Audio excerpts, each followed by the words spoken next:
Lihat wajahku, katakan apa yang sebenarnya terjadi sehingga kamu ketakutan seperti itu. Bentak Ning Isma membuatku terkejut. Refleks aku melihat wajahnya yang bersemu merah menahan marah. Di mana senyum manisnya selama ini, apakah sudah hilang karena bisa memperdaya aku hingga aku terjerumus dalam lembah nista? Masa depanku telah dipertaruhkan untuk sesaat. Sekarang semuanya akan berakhir. Satu kalimat dari Mbak Yai Nafi akan mengakhiri cita-cita mulia. Ning, aku tidak berani menghadapi kemarahan Bayai Nafi.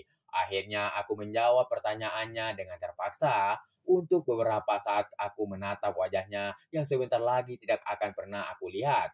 Biar bagaimanapun, wanita ini yang sudah mengambil dan juga sudah menghancurkan mimpi terindahku untuk bersanding dengan Ning Sara. Maksudmu apa, Din? Matanya berusaha menembus manik-manik mataku, karena mata tidak akan pernah bisa berdusta.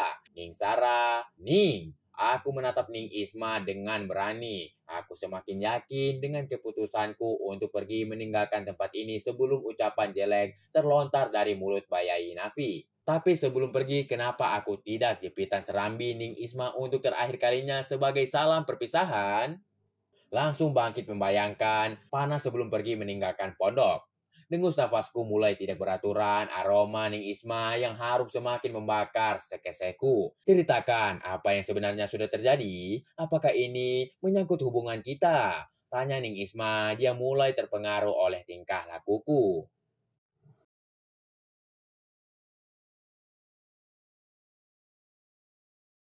Nih, secepat kilat aku Ribip Ning Isma yang berada tepat di depanku. Tidak diperdulikan penolakan Ning Isma yang berusaha menghindar dari yang sementara tanganku dengan kasar aku sudah berubah menjadi monster yang siap memperkeos Ning Isma dengan cara paling hingga akhirnya sebuah gigitan mendarat di ribipku. Memaksa aku menghentikan aksi. Din, kamu belum menjawab pertanyaanku. Protes Ning Isma di ribibnya. Ternyata wanita cantik yang terlihat lembut mempunyai gigi yang cukup runcing. Aku tersenyum sinis terhadap pertanyaan Ning Isma. Wanita ini tidak sadar dengan apa yang sudah dilakukannya padaku. Rasa nyeri di ribibku tidak sebanding dengan rasa sakit kehilangan cinta yang selama ini diperjuangkan dengan susah payah. Cinta yang lepas. Aku tidak tahu betapa sakitnya hatiku.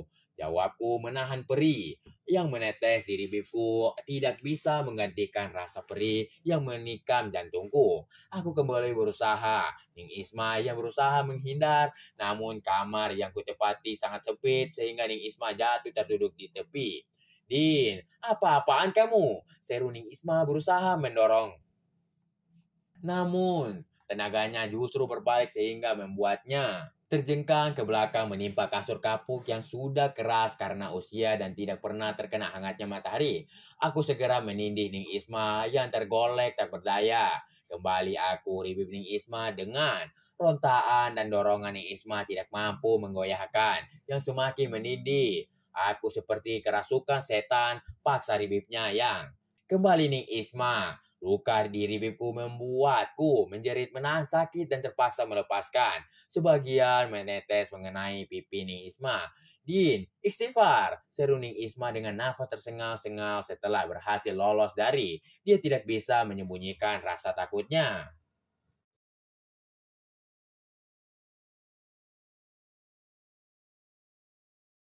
Istighfar? Aneh, kan kamu sendiri yang mengajariku. Sekarang saat aku menginginkannya, kenapa kamu malah menyuruhku istighfar? Tanyaku sambil memegang ribibku yang terluka. Lukanya ternyata lebih dalam dari yang kusangka. Kamu yang sekarang sangat jauh berbeda. Kamu seperti sedang kerasukan jin. Ini bukan diriku. Seruning Isma mendorongku dengan keras. Kali ini dia berhasil melakukannya. Katakan Din, apa yang sebenarnya terjadi sehingga kamu menjadi seperti ini? Ning Isma duduk di sampingku, yang wajahnya yang halus. Aku hanya memandangnya sambil berusaha menghentikan diri bibku. Rasa sakit mulai mengalihkan kemarahanku. Din, darahmu banyak sekali. Seru Ning Isma lirih melihatku berusaha menghentikan diri bibku. Wajahnya Ning, aku terpaku membiarkan Ning Isma melap dari lukaku dengan jilbab putihnya. Pegang ini, aku akan ambil obat untuk mengobati lukamu. Ning Isma meraih tanganku untuk memegang jilbab yang dijadikan lap untuk lukaku. Dengan tergesa-gesa, Ning Isma meninggalkanku di kamar yang memandang kepergiannya dengan perasaan terpukul. Aku sudah hampir memperkeosnya. Kenapa dia masih tetap berbaik hati padaku? Terbuat apa hatinya sehingga tidak berusaha membalas perbuatanku? Dia benar wanita berhati mulia. Kenapa aku justru memperlakukannya dengan cara yang sangat tidak pantas? Cepat, aku obati lukamu. Seru Ning Isma membuyarkan lamunanku. Dengan sigap dia meneteskan obat luka pada bibirku. Ning, maafkan aku. Seruku Liri penuh rasa bersalah mendapatkan perlakuan Ning Isma. Sebenarnya apa yang sudah terjadi, Din? Ning Isma menatapku lembut setelah dia mengobati lukaku dengan telaten. Ning Sarah sudah mengetahui semuanya. Dia akan melaporkan hal ini ke Mbak Yai Nafi. Jawabku Liri, aku menatap mata Ning Isma berusaha mencari perlindungan dari matanya yang teduh. Aku sudah tahu, Ning Sarah sudah menceritakan semuanya lewat WA dan aku tidak menyangkalnya. Jawab Ning Isma tersenyum dan terlihat tenang. Dan kenapa kamu tidak takut? Tanyaku heran. Padahal aku sudah panik setengah mati dengan hukuman yang akan kuterima dari Mbah Yai Nafi.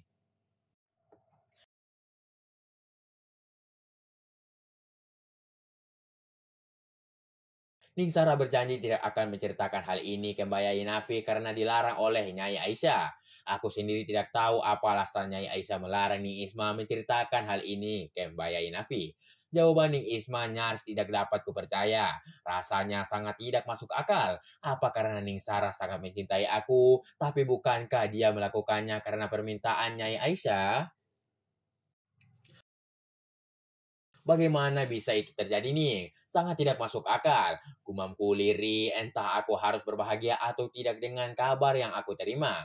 Ya, Ning Sarah akan pergi ke Mesir dengan beasiswa yang hampir ditolaknya karena berharap kamu akan datang melamarnya dengan hafalan kitab Nazam Imriti. Jawab Ning Isma membuatku nyaris berhenti bernafas. Ternyata Ning Sarah sangat berharap aku datang melamarnya dengan hafalan kitab Nazam Imriti. Kenapa dia tidak mengatakannya terus terang? Bukan hanya memberi isyarat yang tidak aku mengerti. Ning Sarah akan pergi ke Mesir. Ning, tanyaku pelan, semuanya sudah terlambat.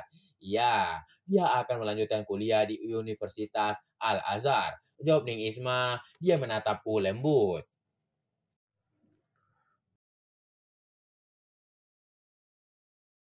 Oke guys, jangan lupa like and subscribe channel kami, biar tidak ketinggalan update video-video berikutnya. Jika ada kekurangan, saya minta maaf. Dan jika ada kelebihan, tidak usah dikembalikan karena saya orang yang ikhlas. Terima kasih.